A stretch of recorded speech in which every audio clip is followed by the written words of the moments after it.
Hey everyone, PojiForce here, bringing you a Kaijudo deck profile. The name of this deck is Fight Club. This is a Fire Nature 40 card deck constructed, part of my series focusing on the dual civ creatures that came out of Quest for the Gauntlet block. The creature for this deck is Thunderaxe Shaman, and I've built this entire deck to maximize his capability. So, without any further ado, let's get into the list. Here's the deck, 40 cards exactly. Fire Nature. Starting up here we have our 2-drops, Kenina the Igniter, Ember Adept, and Weaponized Razorcat. Ember Adept is there as a cheap protector and also to help me move through the deck, because in these colors there's really not much of a draw engine, so Ember Adept is to help me power through and get to the cards that I need. Kenina the Igniter is a power-up card.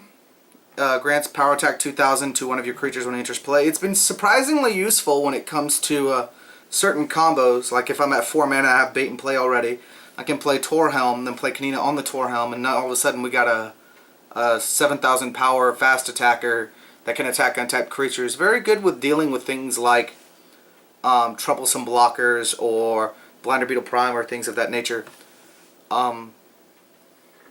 Skipping over Skycrusher for a second, we got Krakus the Dominator, who is just an awesome card altogether. 3 for 3. Blockers come into play tapped. The second effect doesn't happen often, but when it does, it's really nice. The opponent's shields, when they set new shields from the top of the deck, they go to the discard pile instead. Again, doesn't happen often, but it's nice when it does.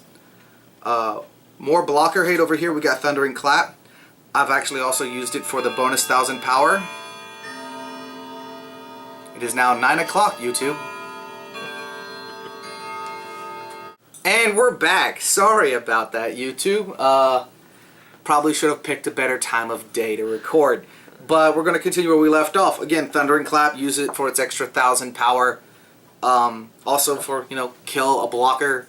Jazuri comes to mind. Panopter comes to mind against the Panopter control decks. Cultivate is either mana generation if I need to get to General Skycrusher faster, or it's a draw effect, which again, this deck doesn't really have a whole lot of it because of the colors it's in. It needs everything it can get. Down here to Torhelm. 2 for 5000 is pretty impressive. Being able to attack untapped creatures is impressive. Breaking a shield whenever it's targeted is impressive. So it's good for both control and for aggro as far as I'm concerned. And the fact that they've now announced foil Torhelms has me personally excited. I have no idea how to get them yet, but I am excited. That also grants me ways to fight creatures, which is what Thunderaxe Shaman is all about. Whenever one of your creatures wins a battle, your other creatures get power attack 2000. All of your creatures actually get power attack 2000. And then, if they have 6000 power or more, they're double breakers.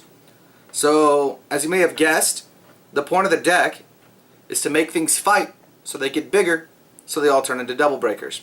We have Warchief Kyo for that, and we have Fight for that.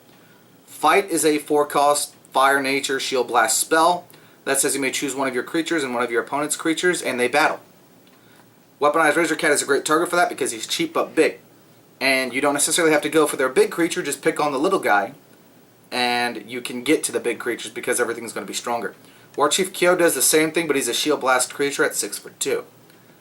Probably the best combo card for Thunderaxe Shaman is back up here at General Skycrusher.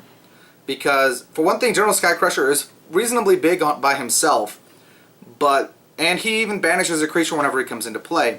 But what makes him really awesome with Thunderaxe Shaman is that he grants 3000 powerful attack to all my other creatures while he's in play. So if Thunderaxe Shaman is out and General Skycrusher is out, pretty much everything but Kenina, Ember Adept, and Warchief Kyo are now double breakers. And if any of these creatures win a battle, even the 3 I just mentioned are also double breakers. So these two together are the combo and extremely powerful and difficult to deal with when they're out there. Root Trap for the things that are just too big for this deck to kill. Broodmother is another powerful protector. Another creature that I could potentially use as a fight target.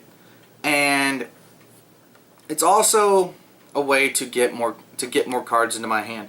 This deck runs 10 spells, unfortunately. So Broodmother does tend to whiff sometimes, but it does help me power through the deck, and I usually get 1 to 2 creatures every time I use it.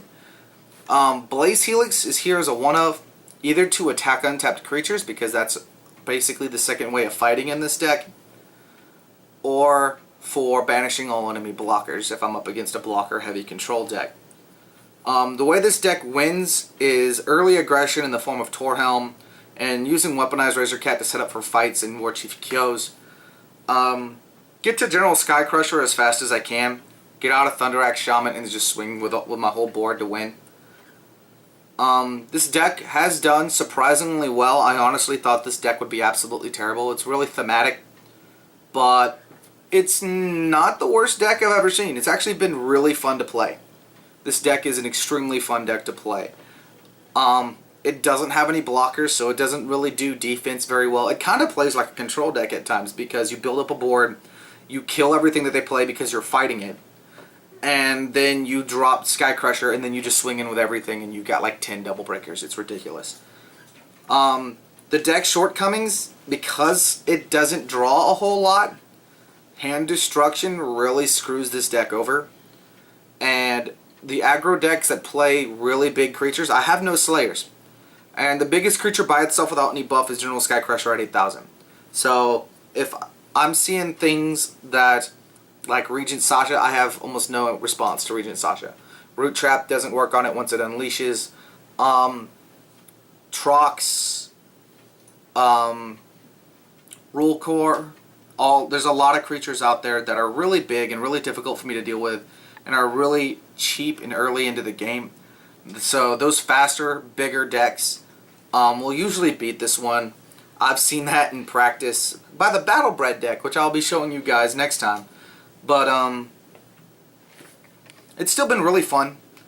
It's got interesting combos. It's been fun to watch my opponents get frustrated when I throw down the Torhelm and then I Kenina and I kill their 6,000 power creature and they didn't expect that. Or I've got out General Skycrusher and I play Fight, or I've got these two out and then just everything's a double breaker. It's been really fun. Probably not a KMC worthy deck, because of other decks generally have better offense and better defense, but there are really interesting and unique combos in this deck that make it a lot of fun to play. So that's Fight Club, guys. Thunderaxe Shaman feature deck. Again, next up will be Battlebred Defender. So stay tuned for that. Again, guys, I am Poji Force, and we will see you next time.